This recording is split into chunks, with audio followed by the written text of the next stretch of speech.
Warning, this Spoilercast does contain spoilers of current and past movies, books, games, TV shows, and possibly your life. So if you're listening to a show called Spoilercast and you're pissed off that we gave away spoilers, we really don't care. Thanks again and have a wonderful day. Hello, and thank you for listening to another All Tower Media podcast. As always, this is Solaris coming to you with episode 33, Case of the Body Swappers. The hosts talk about, well, body swapping. This is just one of those episodes you're just going to have to listen to fully appreciate. Also, some awesome news. Our wonderful host, our wonderful ginger host, dubbed Alligator, you guys know her as Allie so far, will be taking over the intros as well as our social media content. We're happy to have her joining us in these new roles. Allie? Hi, I cannot wait to become a more integral cog in this great machine that I get to be a part of. I'm very excited to take over the social media and really try to put our little fun thing on blast here. Very excited. As always, we wish to thank Spellbook Studios for the use of their kick-ass podcasting studio. Be sure to check out our Instagram as I will be posting pictures, updates, and so forth. Be sure to check out their awesome games over at spellbook.com. There's lots of really cool things there. They have some really cool stuff, and that new game Dire coming up, we just recently did an episode on it, looks fabulous. So be sure to check that out, guys. And we also like to thank a few people here. If you guys head over to Dark Water Fiction, you can check out D.A. Roberts' independent publishing site. You can find links to his awesome books as well as other authors. You can always find us at facebook.com/alltowermedia. Find us on Instagram under alltowermedia, as well as alltowermedia.com. And I know that there's a Twitter, but I'm not up to speed on the Twitter one yet. That's also All Tower Media. Now, I again want to say an awesome thanks to our Alligator here for being our social media ginger queen ninja, all-around awesome person here. But now perk up your ear holes, girls and boys, for another All Tower Media podcast recorded by the Dire Monkey and all his fabulous toys.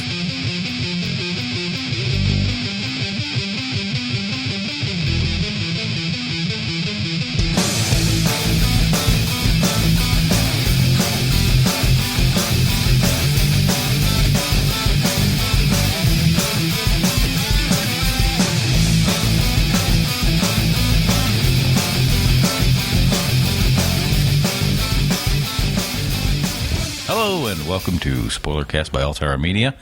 I am Matt. I was watching Jareth as he yawned. Hi, Jareth. Hi. You feeling awake over there? Unfortunately. Yeah? Benadryl whipping your butt? Yeah, man. So, allergies. Yay! Summer and spring and stuff, right? Whoopee! Everybody mowing their fucking lawn at the same goddamn time. How's that working out for you? Super great. Yeah? You hating it? Yeah, it's like the inside of my head wants to be the outside of my head. You can come over to my house and help me with my yard work next weekend. No, I'm good. I hate yard work like so much. Fun. I can help you. We could just burn your yard down. Could. How does ash affect you, Jareth? If I'm breathing it, usually not well, but Okay. I mean... Does it impact you more or less than you think your allergies would? Typically less. Depends on the amount. Like, if we're talking like a volcano going off, I'd probably just die. Okay. Which is worse than my allergies. So, Dire Monkey, how are things? Yeah, things are good. Yeah? Things are good. Yeah. Still on track with the Heroes of Dire. How's that all coming along? It's crunch time. Everybody's balls to the wall working. Yeah, it looks like it. Everybody's sitting out there playing games. Yeah. The one day of rest between. Yeah, I know. it's Sunday evening, so... Is that the way that works? Ozzy was up here yesterday working. I was up here till late Friday night. A little bit yesterday. Well, then, it wouldn't have worked out for you for us to have invited you to Civil War, because... No, like I said, I worked most of the day in the yard yesterday, and then came up here and did some stuff. Awesome. Well, we were discussing the idea of talking about Civil War, but since you haven't had the opportunity, we're going to stand by on that for the time being, because we already had a topic idea lined up for, 2 weekends ago? Yeah. Mm-hmm. But that fell through a little bit. It's kind of like tonight, but a little different. Allie's not going to be joining us this evening, but we hope things are going well for her at home. Yeah, Jareth? Yeah. Yeah. So, No, I hope nothing's going right. I for her hope at your all. whole world's being shit on. So, Jareth, what are we talking about tonight? We are talking about foreign consciousnesses. That's a good way of putting it. So, in the case of, say, a mind swap between me and Roper, that would count. So, would the movie Face Off count? Like I cut my face off and stick it on your beautiful face? Well, first off, that movie shouldn't count as anything, but Except awesome. that's more of just a body swap. They're swapping a body part that should not fit on the other person's body, but cool. Okay. So you're talking more like, or we're looking more like Freaky Friday, where it's like consciousness from one individual over to another one? That's closer. Much closer, but not exactly on point with what we're aiming at? No. So other things that would be included in this is... Well, we're also going to be avoiding possession because that's spiritual. Yeah, I could see how that would also become problematic. So we're discussing the consciousness as we know it as a non-metaphysical thing. Okay. Would Tim Allen's blockbuster hit the Shaggy dog count? The Shaggy DA? Ooh. Yes, I suppose it would. Is that a blockbuster? They had it at Blockbuster. But was it also a hit? No. I'm sure somebody probably got hit with it. All right. Then yes, the blockbuster hit. Shaggy dog counts. So on point with that. Love that. Love that. In love general, though, I would prefer to stick closer to the more... I hesitate always to say adult anything because it immediately makes me think of adult things. What Dire Monkey's more in line with? Oh, where yeah. it's I'm just going through my catalog right now. Where some guy has switched places with some chick, and it's a guy operating on some hot chick's body, and he's like, oh, yeah, this is totally going to work. You got something like that in the queue? Give me a minute. We'll let them bake on that for a moment. More I'm angling towards the philosophical discussion, the idea of what would it be like to actually have this happen, not just the walk a mile in their shoes thing, which most mind swaps by Disney are about, like Freaky Friday, Shaggy Dog. All of those are like, walk a mile in their shoes, look, you got cursed, so now you're your daughter for a day. There were actually, two of those? Were there two Freaky Fridays? Yeah. But there was another one. I think there was a remake, too. I was about to say, there's another one that was similar to that. I don't remember what it was, but they ended up, they touched this object and, switches their bodies and whatever. And then that wasn't actually Freaky Friday, but it was another movie that was basically exactly the same thing. I don't remember what sort it of was. like the hot chick, and... Yeah, there's a couple dozen of that fall into the premise of what it is you're referring to, where it's you're learning a lesson by being in that person's body. Yeah, so we're looking less at, while they count, we're looking less at the learn a lesson about being another person thing. Right. We're talking more about what would it be like to be another person, or what if you wake up and you're not you. Yeah. So I'd like to... I mentioned that I had a story or a public service announcement, as it were. Everybody drink your Ovaltine. Yeah, no. This is off topic entirely. So we've established everyone that's in the room. So hi, everybody here. And we've established what the episode's going to be. But the other day, as I mentioned, Jareth and I went and saw Civil War. And as we're sitting here, there is this person who is in the row directly in front of where I'm at. Jesus, the narrator? Yeah, that guy. So he is forward from me. There's a seat. He's roughly 2 feet away from Roper. There's a seat directly in front of me. He is in the next one over to my right. So he is directly in front of me off to my right. And he has shown up with another person. Who sits... But they're not side by side. They sit seat 2 seats away. Yeah. So basically. there's a gap between the two of them. So Jareth and I are sitting side by side.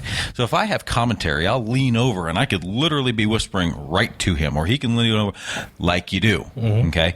This jackass is sitting here and he's like, "Hey, and he is just nonstop talking. It's like normal conversational volume, so about as loud as I'm talking right now. Yeah.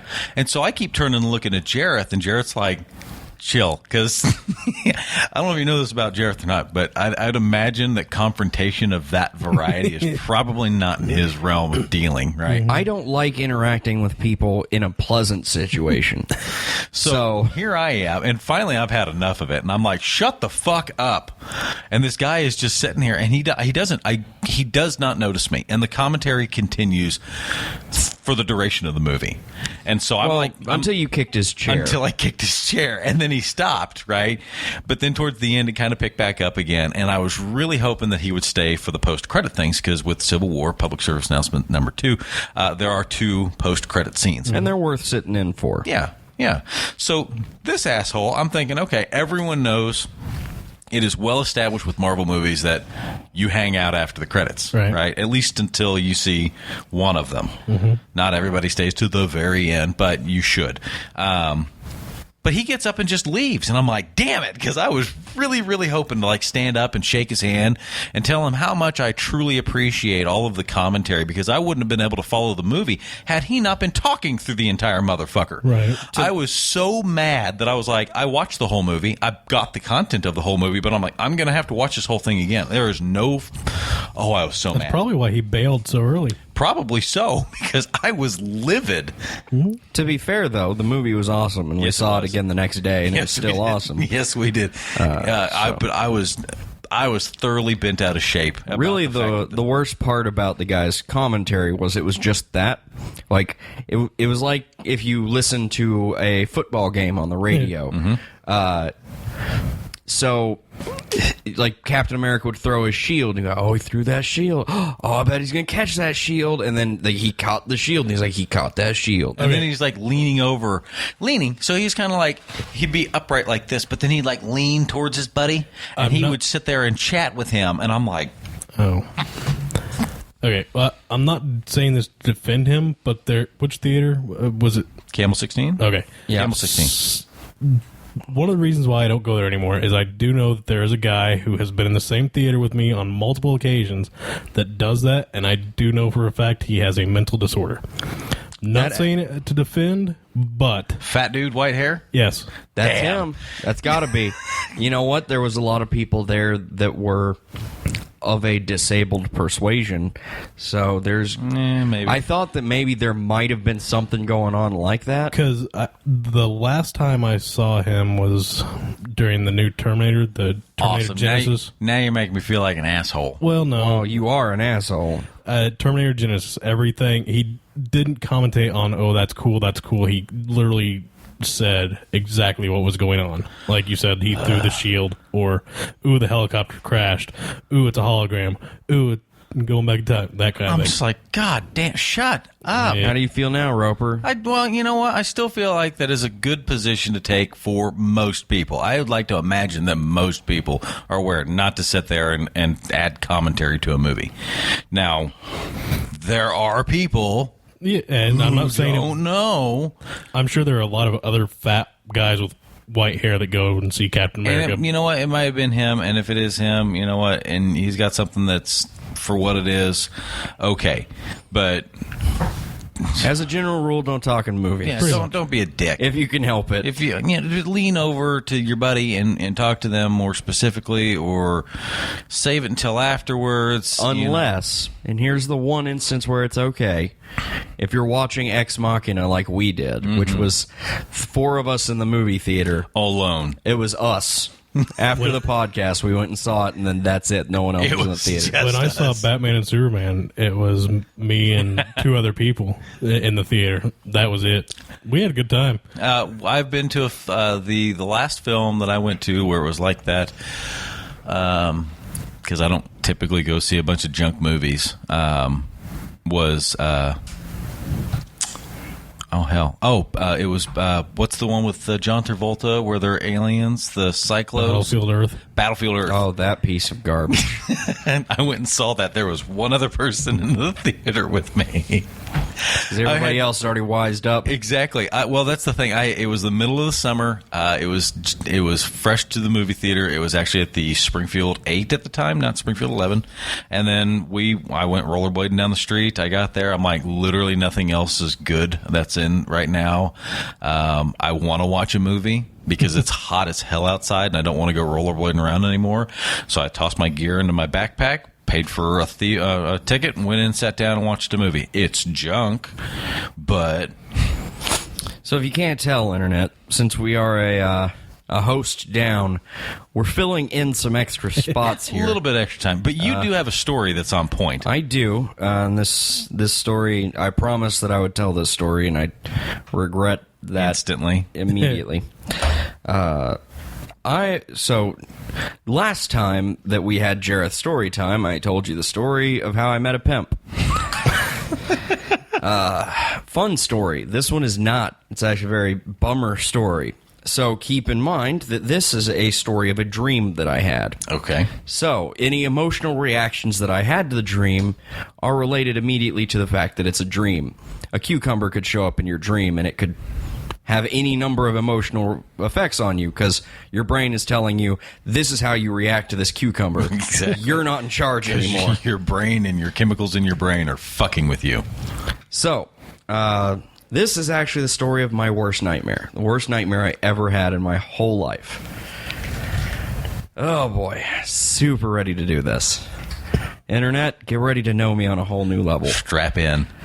Okay, so at the time that I had this dream, I was working at a grocery store. In the dream, and I did not realize it was a dream, I woke up, did my morning routine, and went to work. And for a good long while in the dream, I was just at work doing my thing. I was just working. Those are exhausting, by the way. Yeah, I know, right? Because you're like, oh, God. And then you wake up and you actually have to go to work. Well, I'm sitting there and I'm chopping vegetables in the dream, and then suddenly I snap awake. Not actually awake. In the dream, I snap awake. This is like Inception. And I'm sitting on an operating table, or like a table where I'm kind of strapped in. And there are these creatures. They're vaguely humanoid. They've got blue skin, kind of slightly scaly. It's more mottled, like darker patches. I have very vivid memory of this dream. It's jacked with me for a while. And they're talking around a console, and one of them walks over and pats me on the shoulder, and he's talking to me in a language that I shouldn't understand, but I understand. And he's like, how are you feeling? And I'm just shocked. So I don't respond. And I'm kind of like, eyeing around, like, where the fuck am I? What's happening? And the others walk up, and they're, like, taking notes and asking me questions. And I'm just terrified. And then finally, the first one who walked up to me is like, oh, he's doing fine. And he gives me a shot, like an injection. And it's about this time that I realize that's also what my skin looks like, just like theirs. I'm not Jareth right now. So I'm even more confused at that point. But the injection kind of starts bringing me down. So he gave me like a sedative. And then the others leave the room. And the first one, the one who patted me on the shoulder, is like, how are you doing? And he says my name. I can't remember the name for the life of me, but he doesn't say Jareth. And then I'm like, what's happening? Where am I? Who are you? And he's like, he says something to the effect of, oh crap, this has happened before. I don't want you kicked out of the program. I gave you a sedative. Just go home. Don't talk to anybody before you leave the building. And then he unstraps me from the chair and he like opens the door for me. So I kind of stumble my way out of the building. Still very confused and still very afraid. And I'm just letting my legs take me somewhere, and I'm clearly not on Earth anymore. The building has different architecture. There's like stuff zipping through the air. The grass is like a gold color. And I end up walking through a park, just kind of going in a direction, and there's this fountain that it's like impossible. The fountain itself is gold, and it's made of like, it's twisted in such a way that I don't even know how to describe it, but there's water there, and the water's like this purplish color, like this darker blue than I'm used to. And I find my way to where I assume my house is by just letting my legs walk, and I'm still Jareth on the inside. And I'm terrified, a little bit sedated, and there's a woman, because, again, not human, at the door with a child. Welcomes me inside. Asks me how my day at work went. And so I'm freaking out even more now again. Because you got a baby. Yeah. And I excuse myself and I run outside and I go back to the park and I just start avoiding people, trying not to draw too much attention to myself. And I start realizing that this isn't my body. Just now? Well, like, really coming to the conclusion. And so I think whatever they were doing to me on that table, that's the way I go back to being me. To being Jareth. Right. Chopping vegetables. But if I'm in there, then I'm not out here. And I don't know what'll happen to this guy, who he is. Because the first one kind of implied that that's who I am. So I'm sitting there in the park, and I'm wondering how I get back into the building, and worrying over the fact that if I plug myself back in and go back to being Jareth, does this guy stop being him? And he's got these people counting on him. He's got a wife and a kid and a friend and all of this stuff. And it's you're a very empathetic person. Actually, I'm not. I'm very low empathy. I'm just very thoughtful.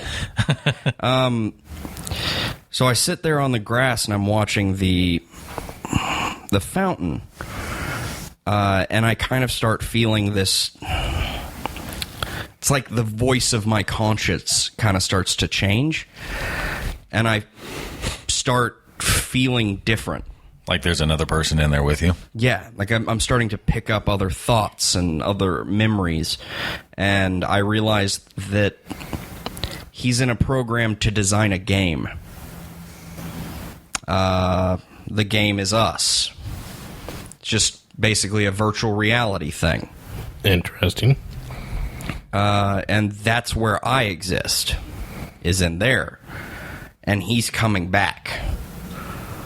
And I kind of start forgetting things that I remember, normally from me.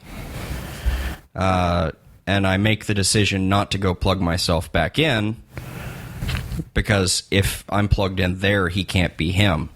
And I slowly feel my consciousness be overtaken and disappear in the dream. And I woke up and I wept like a baby. Oh, yeah. Let me ask you this, without getting too personal and going into your entire medical history. You take a lot of Benadryl? I wouldn't say a lot. How often? A month? Only during allergy season when I'm experiencing allergy symptoms. Was this dream during allergy season? It was not. It was actually during the winter, so I was clear of allergies. Why? Antihistamines have been known to cause vivid and terrifying nightmares, as well as other medications. I've got a list. We can go through it and see which ones you're on. Go through your med history. I'm actually not on really any medication. At the time, I was on almost no medication. He takes a hefty buttload of fucking antacid. Well, yeah, I do now. That's a new thing. Let me put it to you this way. The list that I pulled up from the FDA it just says antihistamines, because there's too many to list, and anti-GERD medications, gastroesophageal reflux disease, acid reflux. They just put those. There are some meds out there that do some really gnarly stuff to you, and that's not getting into the high prescription like Ritalin and the Effextors and the antidepressants and all that stuff. Oh, at the time I wasn't really on any medications, so you just have fucked up dreams. Yep. Oh, okay. Apparently. So I guess the consensus of the room is then that is a nightmare. Yeah, that's a nightmare. Yeah. Okay, good. Yeah. Yeah. So that actually sounds a lot like a movie that you and I just went and saw. Kind of. Not shares with aliens. some similarities. There's some definite similarities. It's another Ryan Reynolds Somebody's in My Body movie. Yeah. Which is the second one for him? I think. This been within the last year or so? I don't remember what the other one is with, what is that, Ben Kingsley? Is that what his name is? I think so. So, as a general rule, after having this nightmare, I have stayed out of watching movies or enjoying media of this type. Selfless. Selfless. And I do that because this has become my biggest fear. That's why I'm sorry, you stopped doing what now? I, as a general rule, don't go see movies when I know that they're about this. Really? That's why I never went and saw Selfless, even though it looked good. And why I was iffy about seeing Criminal when we went and saw it. Criminal is the one that we went and saw, and it's good.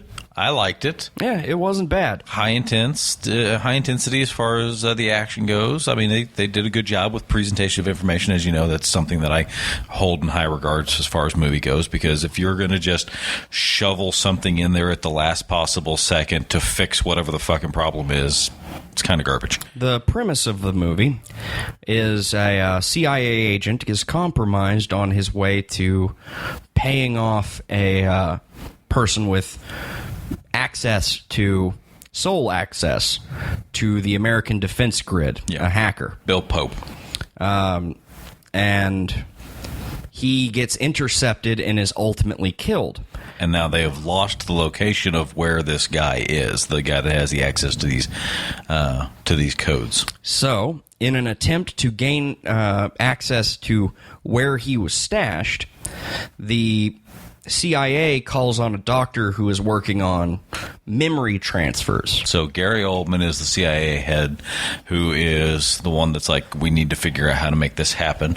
Tommy Lee Jones is the doctor that actually is working on the technology, and so they're like, we're going to make this happen. They've literally had Ryan Reynolds, Bill Pope's body on ice for a couple of days, a week, isn't that what they said it was? Something like that. And then Kevin Costner's character, Jericho Stewart, I was amazed with how he behaved in this movie.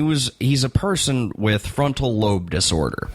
So he's been a criminal his entire life. He's low empathy. He doesn't really understand the difference between right and wrong. He doesn't get a lot of things. He's kind of like just a human animal. The best part about it was when we first get introduced to his character, he's standing in a cell that has no door. I take it back. It has a door. It's just they don't open it. And he's standing in the middle of the room, and the angle in which they're filming is like above him, but you can see the hallway out where everybody's walking up at, and he's standing in the middle of the room looking straight up, and he's clapping. And you're like, what the fuck is this guy doing? Like maybe he's just fucking crazy. Yeah. So they feed him through a hole in the ceiling. They drop food into him. Because they don't want to get close to this guy. So then he's standing there, and he's like, I haven't had lunch yet. So they literally just drop food into him. Well, then it comes time for them to, they're like, hey, you're going somewhere. And he's like, you fucking can't take me anywhere. I've got this chain. They tranquilize the shit out of him. They've got a neck collar on him. And he's like, yeah, I'm not going anywhere. I've got this fucking thing. So they shoot him with a dart, and he goes, it's going to take two. And he starts like galloping in a circle, and he's holding onto this chain, and he's like riding it in a circle around the room as they're trying to shoot him with another tranq dart, but they can't. To the credit of the guy with the tranquilizer gun, as soon as that first one hit and he didn't go down and he was like, you're going to need two of them, he was ready to shoot him again. He was like, okay. I've done this song and dance before. So they hook him up to the machine, and they start trying to transfer Bill Pope's memories to him. And at first, it seems it fails. But Gary Oldman's character is very short-tempered. He's quick to make a decision on how things need to go. He's not like, okay, let's give it a moment. Let's see how this plays out. No, fuck that. The instant it doesn't look like he's working, we're like, we're done. But to the part where this is important to the topic we're talking on, he goes out around town and starts experiencing London for the first time. As he escapes. And for the most part, he's him. He's just Jericho. being Jericho. Crazy. So he goes and he steals some food, beats up some dudes, steals a car. But the best part about that scene, he goes to a Starbucks, and there's some guy there, and don't get me wrong, Jericho's a complete asshole for just jumping in line and taking stuff from the guy. But he's speaking French while he does it. All of a sudden, he's just like, hey, I speak French. And the other guy's like, hey, fucking good for you. What are you doing? And he turns around and just fucking blasts that guy right in the face. He just boom, and just punches him. And so he's still Jericho completely at this point in time, but he's starting to get new things, and he's like, how am I doing this? And he remembers Bill Pope's wife and where he lives, so he goes there to try to rob him.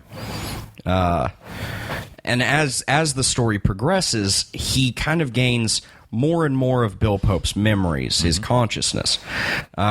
He never stops being Jericho, but he starts learning empathy and the things that Jericho didn't have before by way of Bill Pope's memories. Yep. And so one of the things that they did really well with it was this slow transition from not having any of this to picking up some minor skills. And being very annoyed with the memories he's having. Yeah. He goes to the pharmacy, and he says, what does he says? Cheers. Cheers. He goes, who the fuck says cheers? He immediately responds to himself having said cheers by sort of instinct. You have those things that you do or say. Knee-jerk reaction, like, why did I just do that? I've actually done that before. Yelled What, cheers? said cheers? No. Said something and immediately said, who the fuck says that? So he starts getting that, and then by the end of it, everybody's now on board with the fact that he does have these memories. Yep. So a terrorist organization, a group of anarchists, are now searching for him. The CIA is looking for him again. Because he has the answer and the location of where this guy is. He finally comes to the conclusion that Bill Pope made a deal with this guy, who's now panicking. The hacker is panicking and is trying to sell off the information he had to anybody, hoping that he can get safety. And once that happens, everybody's scrambling to find him. Well, he goes and tries to find the money, but at this point, he's no longer just thinking, there's a couple million in a bag somewhere, I want to steal it because it's what I do. He's thinking, I'm going to go steal it, and I'm going to make good on this. Yeah. So he actually gets the money, takes it to this guy, and hands it over to him, but then he's modified the plan a little bit because he recognizes this isn't going to work.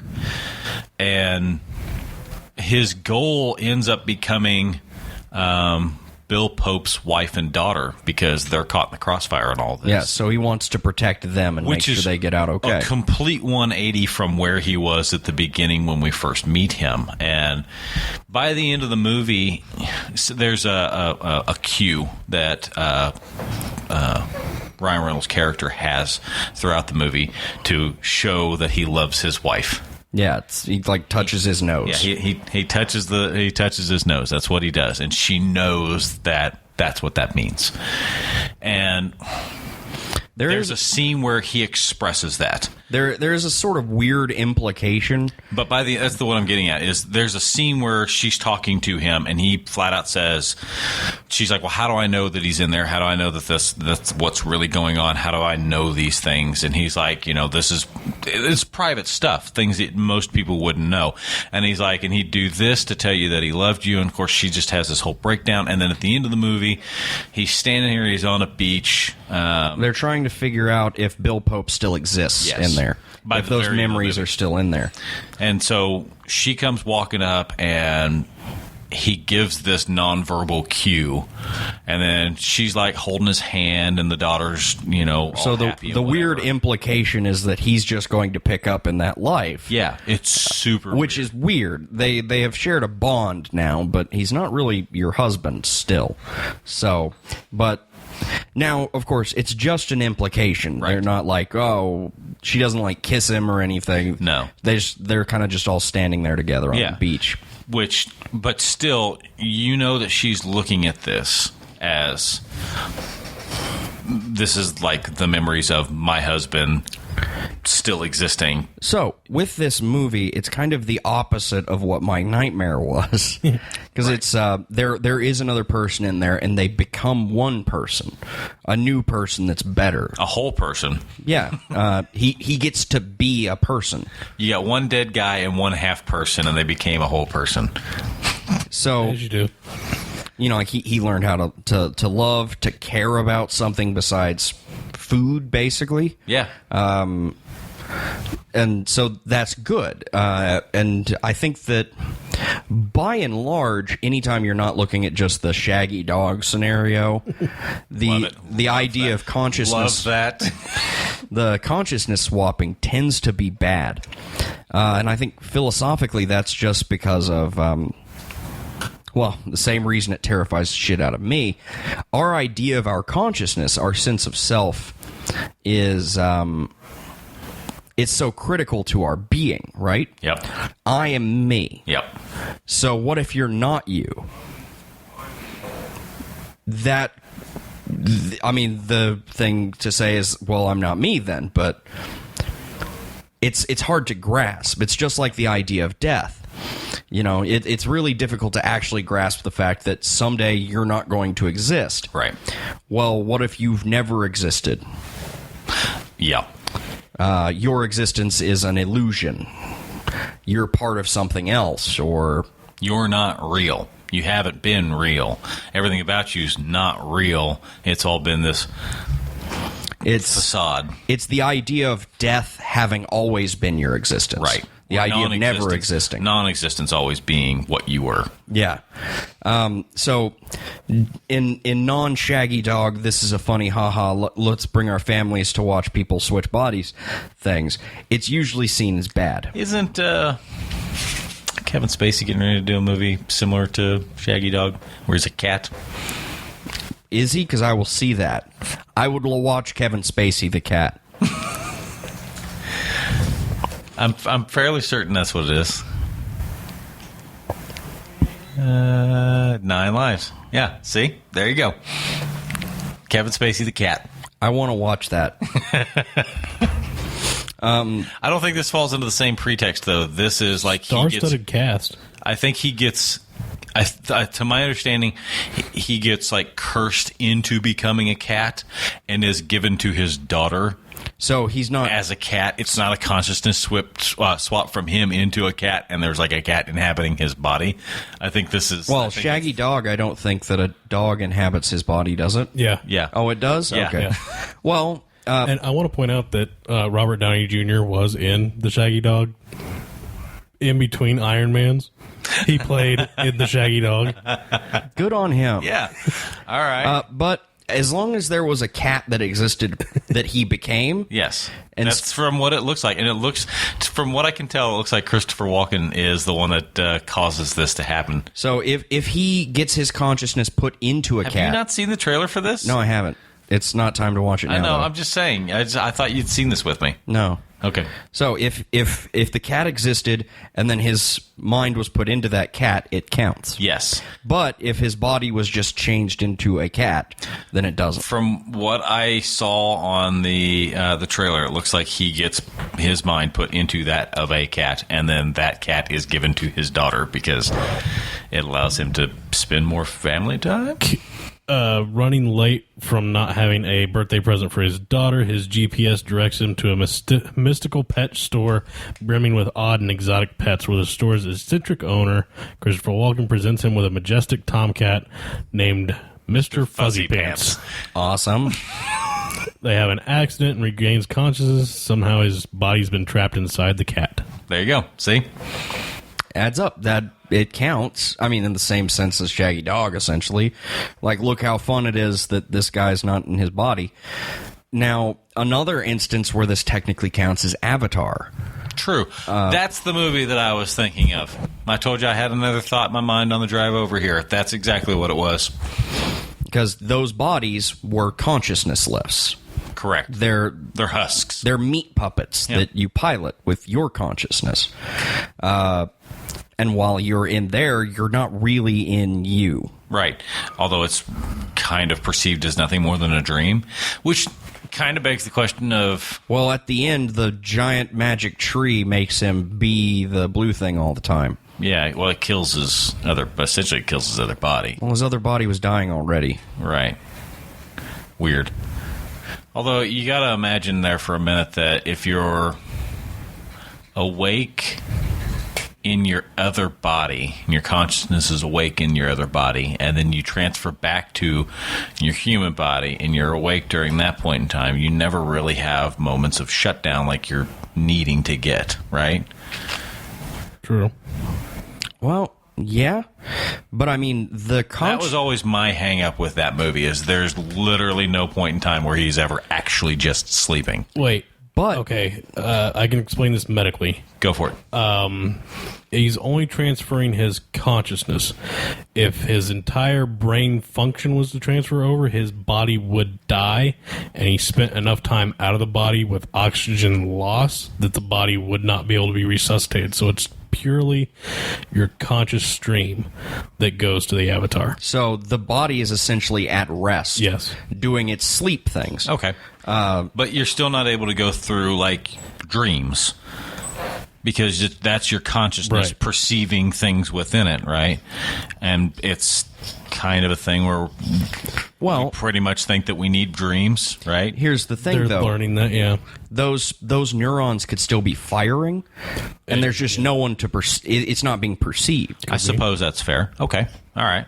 I don't know. That was always my hang-up with that movie. Was that's the one hang-up you have? Yeah. Not like we need these weird rocks, and we didn't come with way more guns to actually conquer this planet, if that's our goal? I don't think that was their goal initially, was to conquer the planet. If that wasn't their goal, then why'd they put Colonel Clawface in charge? Because he's security for the location. They want it to be defended. They want to make sure that they're able to get there and do their mining and things of that nature, but they're not looking for an all-out war. It wasn't until suddenly the dances with wolves scenario comes up that he suddenly realizes that, we're going to actually throw down against these things. He seemed like he had way more power than he should have as a security. But that's his. The whole planet is literally harder to kill. He establishes that. Right? Everything there is 100 times harder to kill than stuff from back here. And so we're good enough to make consciousness swapping things, and we're pretty good at killing stuff now. Right. We can make the guns, and in that time, I'm certain we can make the guns we need to deal with that stuff. And they had the guns that they need to deal with that stuff. They were using them. All I'm saying is that wasn't the primary objective of what it was that they were there for. They were a mining operation. They're not a military organization. They were privately contracted, and yes, most of them are. We're way off topic, but the military forces that were there are former military forces as nothing more than security for not only scientific exploration out into the jungles, but also the mining organization as they go through and demolish trees and things of that nature because of the indigenous species. Here's how we can stay on topic with Avatar, and also you weren't hung up by the fact that there was ponytail fucking. And okay, that I also had issues clear, with, but they don't actually insinuate that is strictly the way that they have sex. True. No, that is a way that they can connect on a spiritual level. That's what I want to level. Yeah, that's what I want to get at.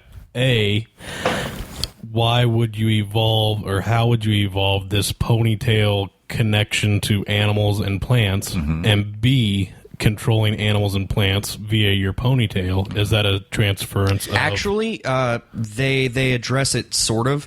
It's still weird. Yeah. The entire planet has evolved that. Correct. Every single being on that planet has that ponytail thing. They can all mind meld. That is all their evolutionary thing. That's what they do. So it's like the idea that the planet is alive, the full planet is alive, only it's not just a philosophical thing. Right. The whole planet is actually alive and connected. It's a giant hive mind with disconnects. So you're actually not attached to it, but are.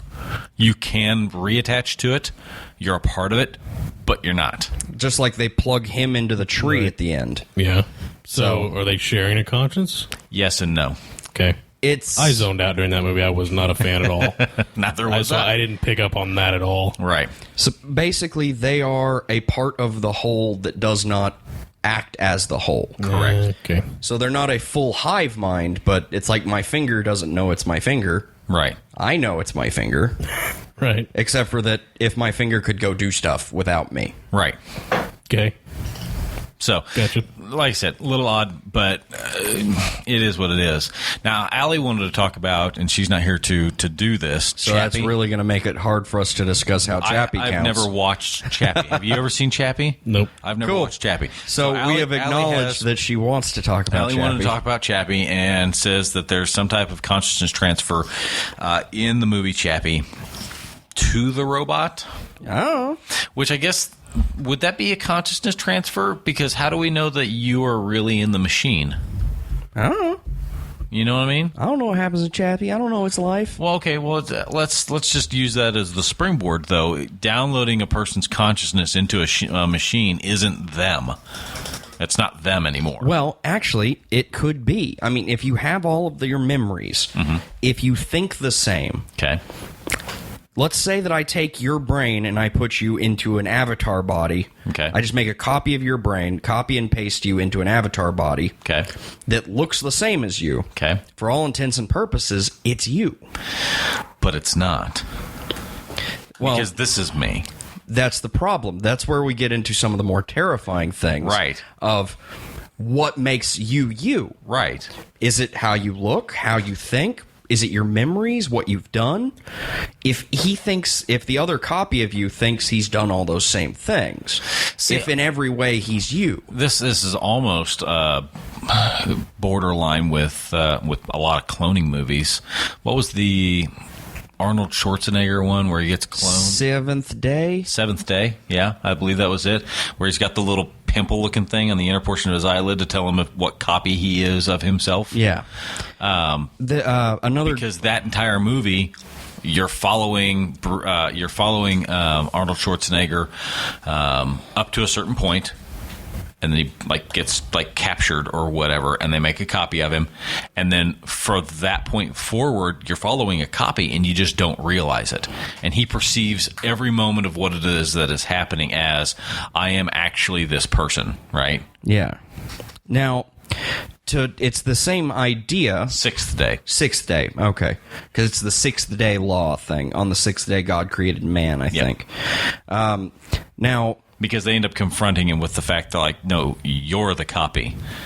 Now, in Dollhouse, which actually deals heavily with all of this, there's no cloning, but it deals with full swaps of consciousness or memories.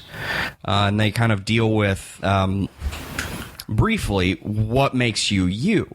In one episode, an older woman who feels like she might die has her consciousness copied so that a doll can be sent to solve her murder as her. Interesting. So this person believes that as long as all of her memories are there, it's her. Even though the other body, the other consciousness is dead, once it's uploaded into Echo, in this case, it's her. She goes about doing the stuff that solves the murder, basically. But that's not her.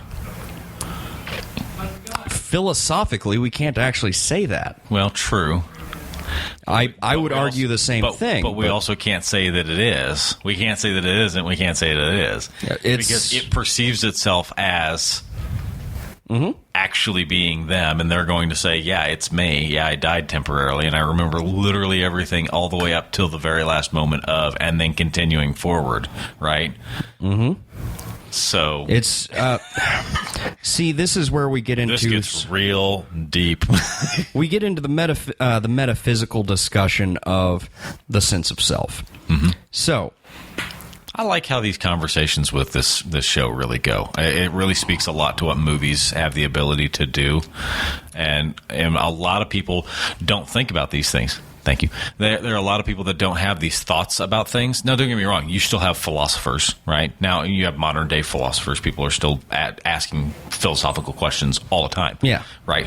But your common, everyday person out there in the real world doesn't necessarily put a lot of thought towards these things. they might ask the question, but then they move on, and that's fine. Oftentimes, those questions are asked on the coattails of seeing something like this science fiction movie. They go in and they see something like that, and then they walk out and they're like, "How fucked up would that be?" Right? And so then they sit there and entertain the idea for a moment. To me, it's amazing what it is a movie is able to do in that regard. Well, I mean, I think that the questions are actually asked very commonly. You know, you go see a movie, any movie, you go see a standard rom-com, and you think, well, what would I do in that same situation? Right. And you think, oh, well, I'd do it this way, or I'd do it that way. And those questions at least touch the same border of the deeper, harder questions. Because first, you've got to think, okay, if I'm going to do it this way or that way, how do I know I'd do it this way or that way? Because I'm them in this scenario. Right. But so with like the idea of that's not me, that's someone else. I have a thought. As soon as you're done with this, go ahead. We get into the metaphysical discussion of the sense of self. So, by standard definition, we should say that I am me because of my memories and what I've experienced. Those are what have brought me to this point. There's also genetics and how those pathways in my brain have been formed. But if those can be replicated, by the most standard definition, any replication is also me. But it's not me. Right.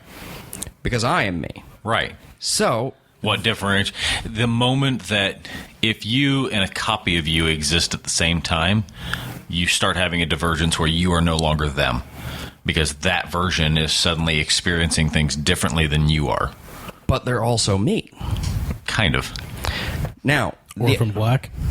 Or well, sort of. They're actually just clones. But that's the copy to begin with is her.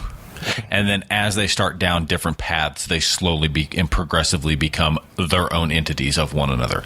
They're the same biologically. But they'd also perceive themselves to be probably the same as I would. They're still, I'm Jareth. I am this individual that I always was before. Yes and no. Orphan Black's take on this is a little different because they're actually clones as babies. I mean, so they've actually always grown up. They're physically the same. They have no memories or experiences or anything of that nature overlapping, such as the sixth day. Actually, physically, they are not all the same. True, they have ailments and things of that nature that kind of differentiate them. There's environmental aspects about them that are also different and things of that nature. I get what you're saying there. But like with Arnold Schwarzenegger's The Sixth Day, everything about him... Yeah, he's a full copy of the brain. He is a copy of everything. You're talking about a full-grown adult male who is copied and pasted off into another full-grown adult male. And at that moment where they are both unconscious, laying there on a slab while this process is being done, they are, for the most part, the same. Okay, so let's say the instant that they wake up and one starts going and behaving and doing other things and the other one wakes up and starts going and behaving and doing other things, they are now different people. Here's the issue, though. Let's say we put me in a tube, copy my brain. In another tube, you have an exact copy of my body, put the copy of my brain in that guy, and then you let us both out. We're both immediately going to think...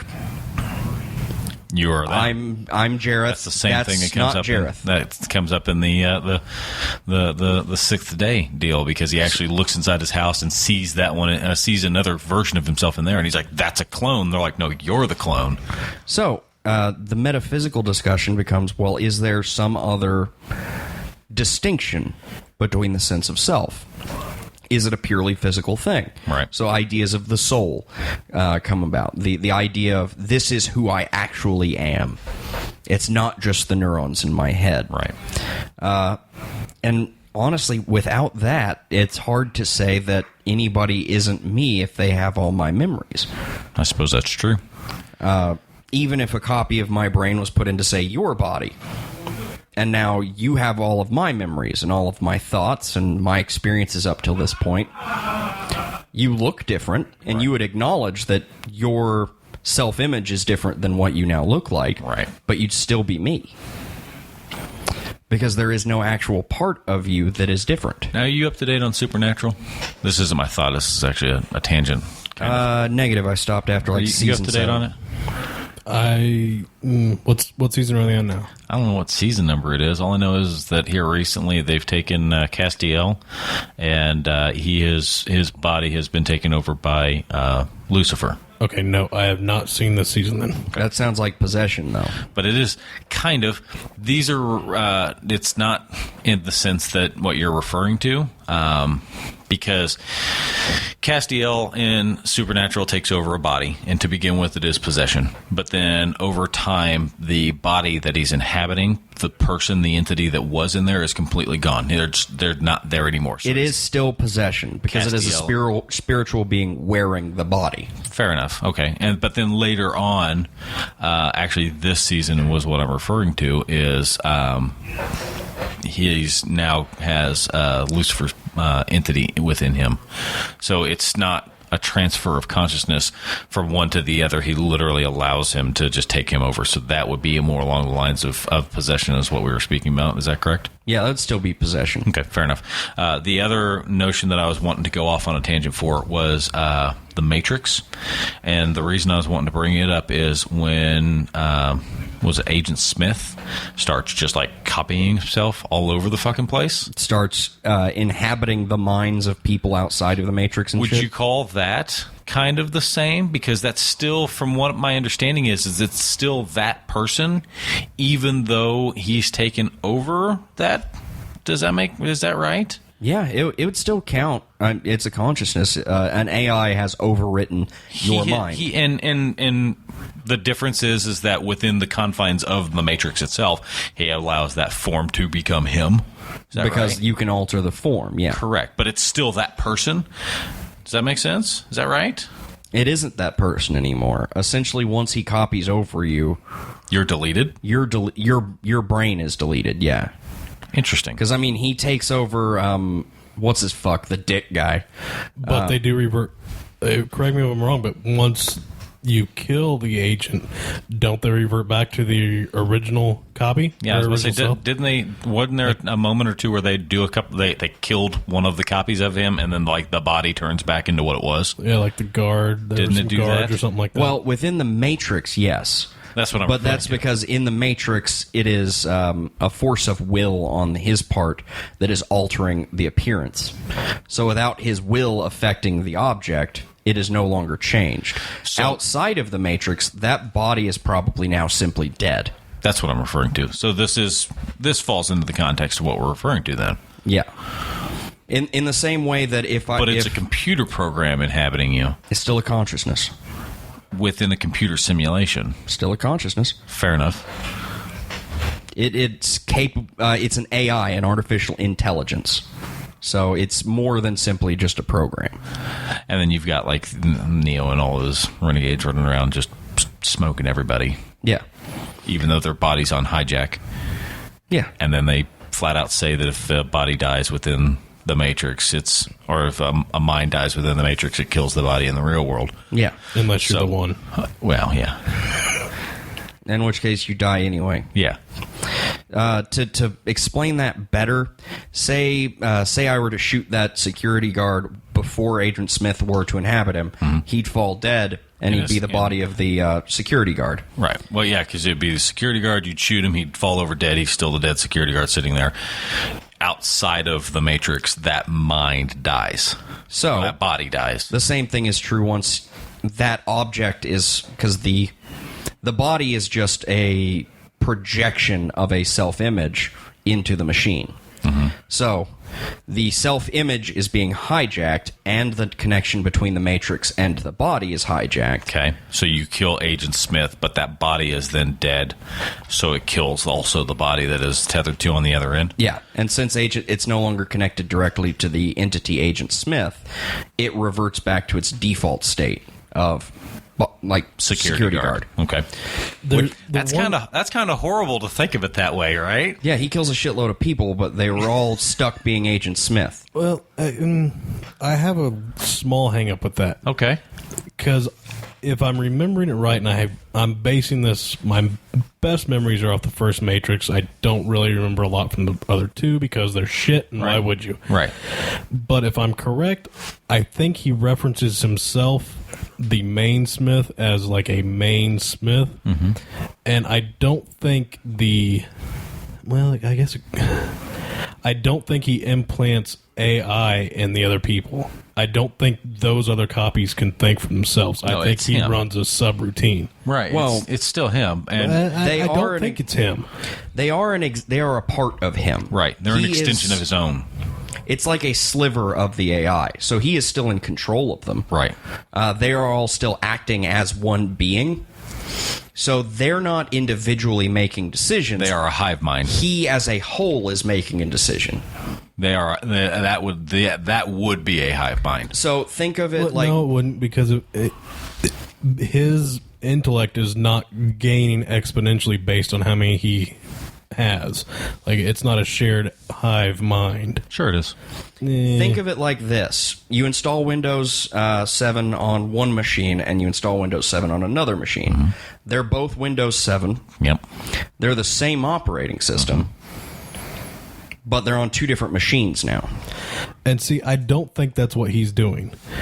And this is based purely on how I remember, I think, the final fight where he actually says he is the equivalent of Neo, the one of the computer. Right. I think I get that he's Windows 7, but I think his copies become more like Solitaire. They're just a program run by the... And not necessarily a consciousness or a shared, so much as he's controlling them. It's possible. I mean, watch it over again. Yeah, frankly, I hate to, but I don't want to. Yeah, exactly. Frankly, there's enough things for us to call bullshit on in all three. True. So honestly, we'll probably never have a solid answer on that anyway. So, I think that we've gone off on a handful of tangents, but I think we've covered this pretty well.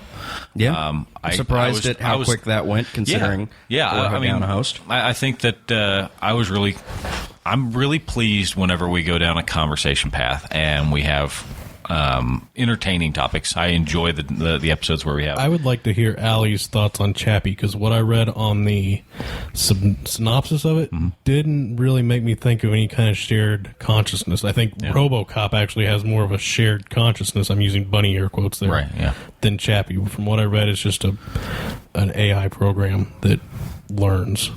Interesting.